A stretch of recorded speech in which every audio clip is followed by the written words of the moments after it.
seimbang ini artinya terpenuhi. Jadi boleh dong makan 4 ikan, tapi makan sayur juga begini mestinya banyak kan. Ada sayur dan buah. Dalam posisi seperti ini. Jangan cuma ikan. Iya. Kalau nyanda ada ikan juga, ya mati. Jadi makan ikan itu perlu, karena setiap bagian makanan ini memiliki fungsi yang berbeda-beda. Jadi ikan ini tidak bisa menggantikan sayur. Begitu juga sayur tidak bisa menggantikan ikan. Jadi mereka memiliki fungsi yang berbeda-beda. Nah, pertanyaannya, kenapa nasi harus banyak? Karena nasi untuk kebutuhan tenaga. Jadi, iya. Jadi ketika kita mau makan nasi, kita mau kebutuhan tenaga kita banyak, misalnya mau bawa angkat tanah misalnya atau campur spesies, nah ini harus banyak nasi.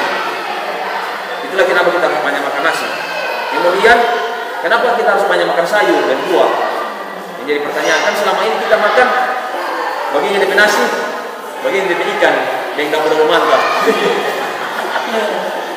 Betul. Iya. Nah, DP logikanya tetap kita bisa hidup. Dengan makan begitu kan kita tetap bisa hidup. Tetapi dengan posisi seperti itu, dengan makanan yang tidak teratur seperti itu, akan mempengaruhi orang punya produktivitas, orang punya konsentrasi, orang punya semangat, orang punya dalam tubuh ini bekerja dengan baik, itu akan terpengaruh. Nah, saya sendiri sudah coba untuk makan sayur, buah dan sayur selama 2 minggu ini berturut-turut, dan itu saya rasakan betul lebih dampak. Jadi, iya, tiap pagi makan buah, sayur sebanyak. Jadi kebutuhan saya ini saya perbanyak karena ini berkaitan dengan orang punya daya tahan tubuh, kemudian orang punya konsentrasi, orang punya otak kita semua bisa berpikir. Nah ini di sini, di sayur dan buah-buahan. Kemudian untuk memperkuat orang punya sistem dalam tubuh ini, hormon dan lain sebagainya, itu membutuhkan vitamin dan mineral. Nah vitamin dan mineral ini diambil dari buah dan sayur ini paling banyak. Kemudian dia mengandung serat supaya memperlancar dia punya ke belakang misalnya. Nah ini serat. Jadi ini banyak dia berfungsi kan. Jadi selama ini kalau orang melihat kebutuhan kita akan makan sayur ini sangat rendah. Berdasarkan penelitian itu cuma sekitar 20% dari generasi kita, anak-anak kita yang makan buah dan sayur, atau orang Indonesia yang makan buah dan sayur itu yang dalam porsi cukup cuma sekitar 20%. Nah yang 80% itu makan sayur dalam porsi yang tidak cukup.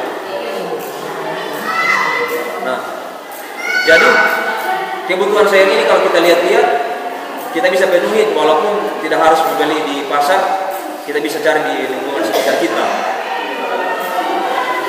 Nah, jadi nanti kita bahas lagi selanjutnya terkait misalnya sayur-sayur yang bisa bikin, kalau kita darah tingkat asam urat tinggi, kita bisa makan sayur apa? Iya. Jadi nanti kita akan bahas lebih lanjut. Tetapi dalam posisi ini, makanan seperti ini harus kita jaga. Iya, seimbang. Sama seperti petugas gizi. Seimbang.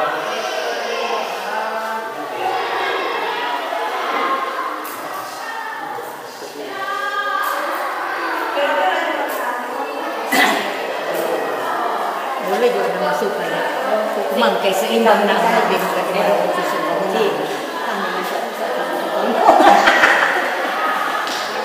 Ada buah biar cuma 1 biji kan. Ini kami masuk usaha long dek tutup. Dia habis 1 hari itu. Satu sisi. Masalah yang ada orang pengen semua. Iya. Sengkat dan saran ini muka kekah masan ke begitu hari. Makasih. Iya. Seimbang. Iya. Seimbang. Kalau ini tiap ada pisang, ada ikan, ada sayur. Jangan cuma nasi dan ikan saja. Nona yang kata itu musuh pasal suya. Nah jadi yang begini ini, kalau misalnya sulit kayak tadi itu misalnya mencari pisang atau mencari buah. Iya. Nah jadi kita bisa menggunakan apa ini?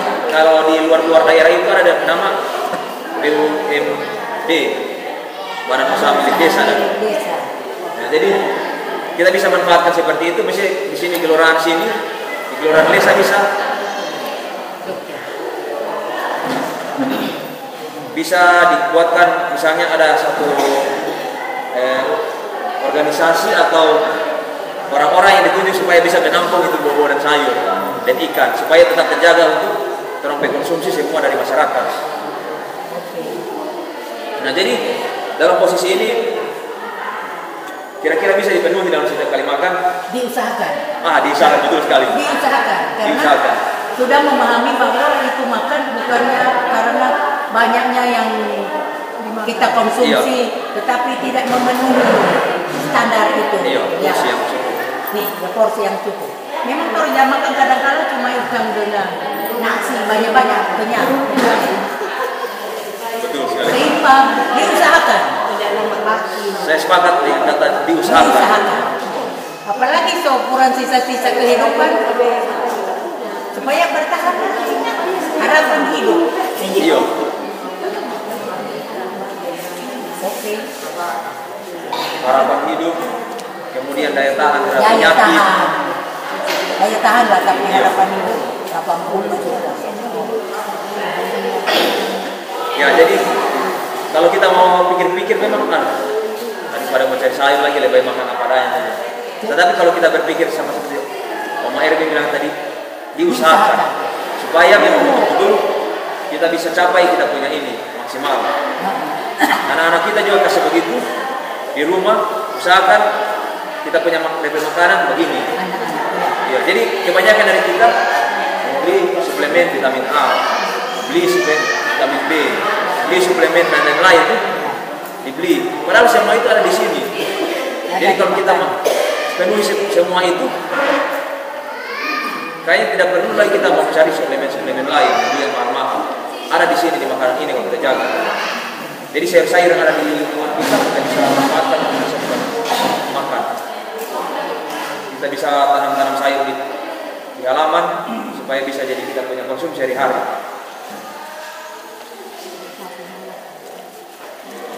Nah, jadi banyak macam buah-buahan dan sayur-sayuran yang bisa kita konsumsi. Nah, setiap sayur-sayur itu lagi bermacam-macam DP kandungan gizi.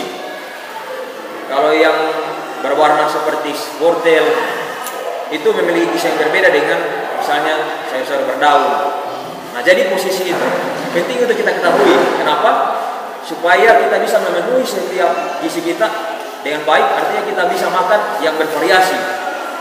Nah, jadi kalau kita makan sayur itu bervariasi, tidak hanya itu terus, otomatis gizi yang kita terima juga banyak.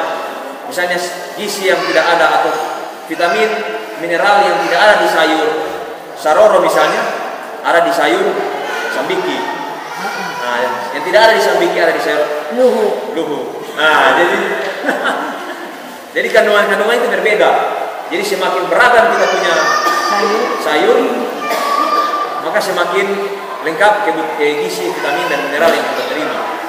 Jadi oleh karena itu bukan cuma makan sayur sembarangan, tapi kita bisa makan sayur yang beragam lagi supaya lebih bagus lagi. Jadi kedengarannya sepertinya tambah rumit ini untuk hidup sehat ini. Nah, tetapi memang seperti itu. Kalau gampang pasti semua orang sehat. Kalau makan sehat ini, kalau dia gampang, semua pasti orang pintar. Nah, tapi karena dia susah, cuma orang-orang yang bisa meraih itu yang bisa mendapatkan itu. Cuma orang-orang bisa mengusahakan, cuma itu yang bisa menikmati dia punya hasil. Jadi oleh karena itu, mudah-mudahan ini bisa menjadi pengetahuan kita supaya kita bisa bertambah bisa melakukannya di dalam rumah kita masing-masing, dalam lingkungan. Jadi bisa nanti opa-opa dan opa-opa kasih tahu sama anak-anak di rumah. Keruku. Iya. Bikin sayur, ya kan? Bikin sayur dan buah. Jangan hanya makan nasi dan ikan. Nasi dan ikan. Bisa itu juga sayur dan buah. Atau jangan cuma makan nasi dan sayur, tapi harus ada ikan juga. Jadi kebutuhan itu akan sangat perlu. Kalau ikan ini, kenapa dia cuma kecil seperti ini? karena dia untuk kebutuhan saat membangun. Nah, yang penting dia setiap kali makan ada terus begini, jadi dia untuk kebutuhan pembangunan, dia untuk orang punya pertumbuhan. Nah, jadi protein rata-rata di sini dari lauk pauk, dari ikan. Jadi kalau anak-anak kita itu penting untuk dikasih ikan supaya dia pertumbuhannya tetap terjaga, perkembangan. Nah, jadi setiap jenis ada di kandungan berbeda-beda atau masing-masing memiliki fungsi masing-masing. Makanya dia diatur dalam posisi seperti ini. Jadi kenapa dia banyak? Karena dia memiliki banyak fungsi. Jadi semakin besar dia punya ini, semakin banyak dia fungsi.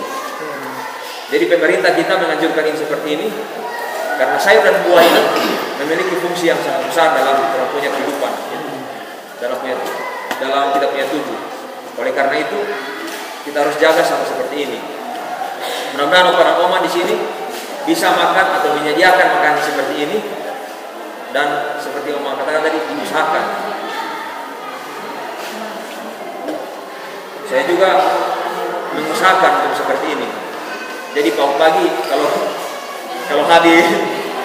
kalau habis buah sudah jam-jam 6 itu sudah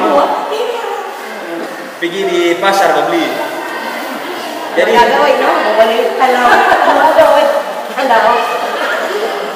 jadi kalau di sini sebenarnya bisa tanam jo itu apa ini? Iya. Pisang, kalau tomat pepaya, ketimun, itu yang gampang-gampang hidup. Iya. Atau ada sisa uang sedikit disisihkan untuk beli buah di pasar, di sayur. Jadi usahakanlah kita kurangi misalnya rokok. Kalau kita bisa beli rokok satu bungkus satu hari, kita bisa ganti dengan beli buah-buahan dan sayur. Nah, jadi kayak ada lelucon di kampung, dia pergi memancing, dapat ikan mas besar, ikan mas besar. Terus ikan masnya itu dia jual, dia beli supermi. Nah, jadi mana beli ikan mas atau supermi? Iya, jadi itu karena apa? Karena kita punya pengetahuan kepada ngomong. Jadi semua yang kita lakukan itu berdasarkan kita punya pengetahuan. Kalau kita tahu seperti ini, maka kita akan lakukan. Kalau kita tidak tahu, kita tidak lakukan. Nah, jadi ini penting untuk kita ketahui. Semua yang kita bisa lakukan itu dari apa yang kita ketahui. Nah, jadi kalau Oma dan Opa mau bisa melakukan hal-hal besar yang banyak yang bernilai, maka Opa dan Oma harus tahu bagaimana cara membuatnya.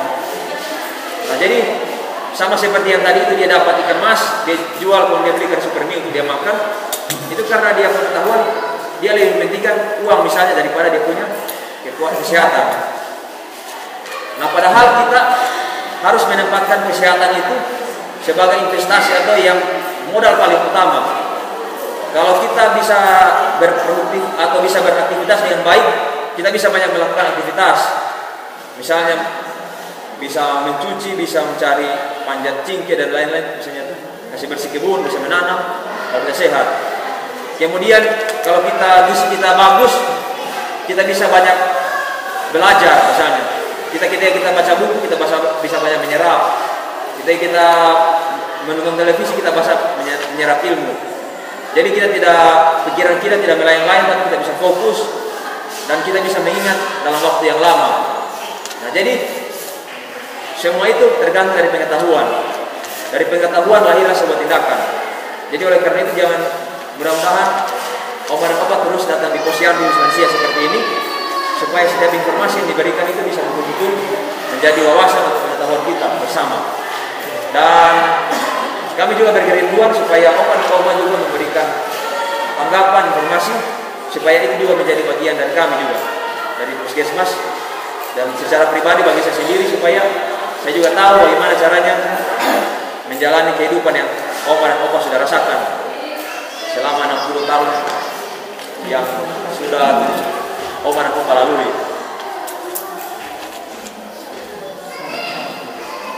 Ya, itu terkait gizi seimbang. Dan gizi seimbang ini tidak cukup hanya gizi seimbang, tetapi harus dipenuhi dengan minum air yang cukup. Nah, minum air yang cukup itu kalau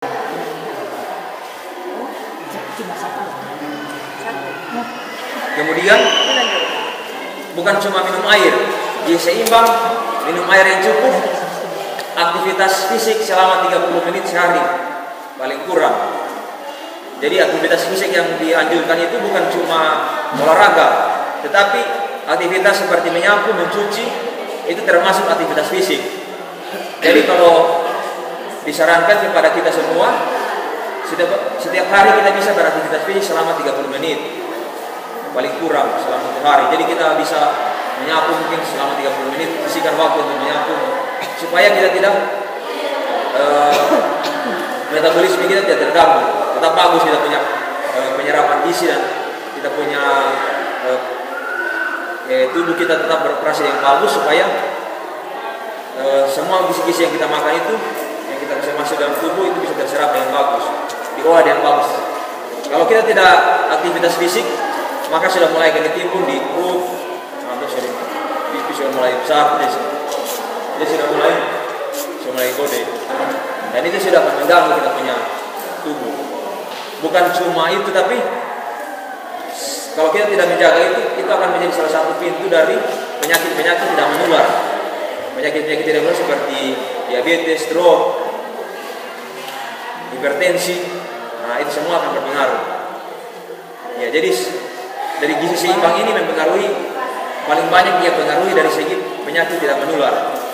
Mulai dari diabetes, stroke, dan lain-lain, hipertensi, ginjal, jantung. Jadi semua akan terpengaruhi. Oleh karena itu, jaga mulai dari sekarang gizi seimbang, minum air yang cukup, aktivitas fisik. Kemudian sarankan juga kepada anak-anak kita supaya mencuci tangan dengan sabun, supaya dia terhindar dari diare. Kenapa dia harus mencuci tangan dengan sabun? Dia harus mengalir supaya dia tidak diare. Kalau dia diare, otomatis makanan yang dia makan itu akan terbuang percuma karena dia kram perut atau diare. Nah, jadi penyerapan gizinya akan kurang ketika dia kena diare. Nah, kalau ada kasus diare, usahakan cepat bawa di puskesmas supaya cepat ditangani. Jangan dibiarkan. Misalnya dia sudah diare 1-2 kali, dibiarkan, nah dia akan mempengaruhi dia punya pertumbuhan dan perkembangan. Terutama di anak-anak balita atau di anak-anak yang masih sekolah. Jadi kalau ada diare segera lapor, segera ini. Supaya mencegah dia jangan diare, jaga dia makanan jangan kotor. Kemudian ketika dia makan, misalkan kasih bersih makanan atau tangan kita. Nah, jadi cuci tangan pakai sabun. Kemudian yang terakhir memantau pertumbuhan dan perkembangan setiap bulan. Kalau Oma dan Opa setiap bulan datang di posyandu lansia seperti ini sudah bagus. Tiap bulan dipantau kesehatan, bagaimana timbangan, apa yang kurang. Kalau anak-anak kita juga balita, tiap bulan bawa di posyandu supaya ditahu apakah dia turun atau naik DP timbangan ini. Apakah dia ini termasuk stunting atau pendek, termasuk swastik atau kurus, atau termasuk malnutrisi atau kekurangan gizi. Jadi tiap bulan diperiksa di posyandu. Kalau anak-anak kita di sekolah, ada namanya upaya kesehatan sekolah. Jadi setiap tahun itu kita turun 1 kali di sekolah untuk pemeriksaan berkala. Kita periksa. Jadi semua kita akan coba intervensi masalah kesehatan atau kita coba periksa kesehatannya supaya memang setiap masyarakat itu terjaga punya kesehatan. Jadi sudah ada 4 tadi yang kita harus jaga: gizi seimbang, minum air yang cukup, aktivitas fisik, dan memeriksa kesehatan secara berkala. Jadi 4 hal ini kita sampaikan kepada semua kita punya anggota keluarga yang ada di rumah supaya tetap dijaga tiap bulan. Jadi Opa dan Oma jangan bosan-bosan kasih tahu terus, kasih tahu supaya itu betul-betul melekat di orang punya anak-anak, punya pikiran, punya hati. Jadi sampaikan terus tentang gizi ini, tentang minum air yang cukup, aktivitas fisik dengan memantau pertumbuhan dan perkembangan dan pemeriksaan kesehatan secara berkala. Jadi Itu 4 hal yang saya sampaikan pada hari ini. Bulan depan lagi akan kita tambah. Kita sambung dengan mungkin diskusi. Kalau misalnya ada pertanyaan atau ada yang bertanya, kebetulan ada ibu dokter di sini, kita akan sama-sama mau diskusikan. Jadi kalau ada pertanyaan, kami sangat berharap Opa dan Oma bisa bertukar informasi. Jadi Opa dan Oma tidak usah takut-takut memberikan pengalaman atau informasi yang Oma dan Opa punya, supaya itu juga menjadi masukan bagi kami.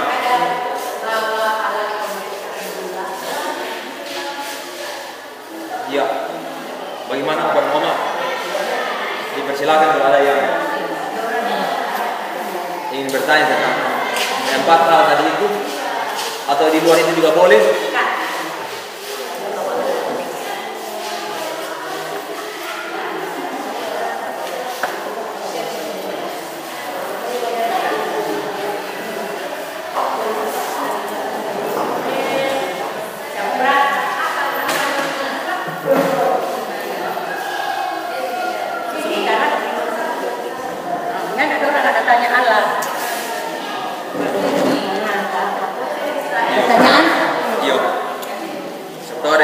Jadi kita sambil diperiksa, sambil menunggu-nunggu itu, sambil menunggu pulang, kita diskusi-diskusi. Ya, sambil bertukar informasi Opa dan Oma. Karena saya juga ingin mendengar Opa dan Oma bercerita. Ya. Bukan cuma saya yang bercerita di sini, tapi Opa dan Oma juga harus bercerita supaya kita sama-sama bertukar informasi. Kalau Oma dan Opa, iya, itu cuma berbicara makanan yang pantang di usia lanjut. Kalau mau kampung mereka sakit kata DP buku-buku, betul? Iya. Makan ikan salang kata samurat. Masa betul? Itu apa pakai ya malayung talang? Malah logis. Itu malah logis kata bikin. Benarkah makanan saat nah ini tuh orang kan iya ketika ini kita ini iya ya. Jadi sebentar kita akan coba tanyakan sama Bu Dokter Anita supaya kita bisa dengar dari beliau kira-kira makanan bagaimana. Iya, iya. Kangkung kata mereka. Sulit buang besar. Kalau sulit buang besar, kalau sudah lama, sembelit. Kalau secara sederhana, makan buah dan sayur. Kemudian kalau sudah ini periksa ke dokter. Dan paling sederhana itu makan yang makanan berserat supaya memperlancar buang besar. Makan berserat buah dan sayur. Sempre status ini.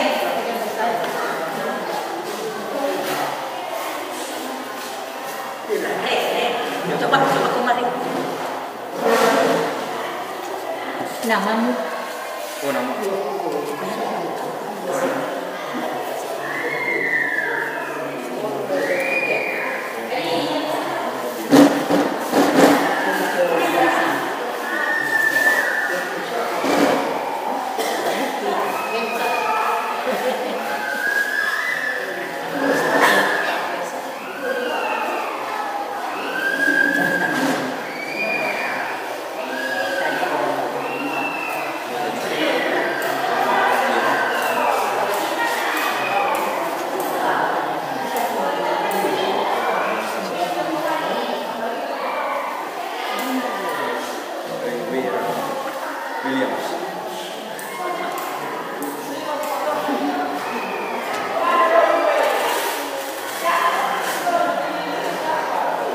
Dekat Sengal.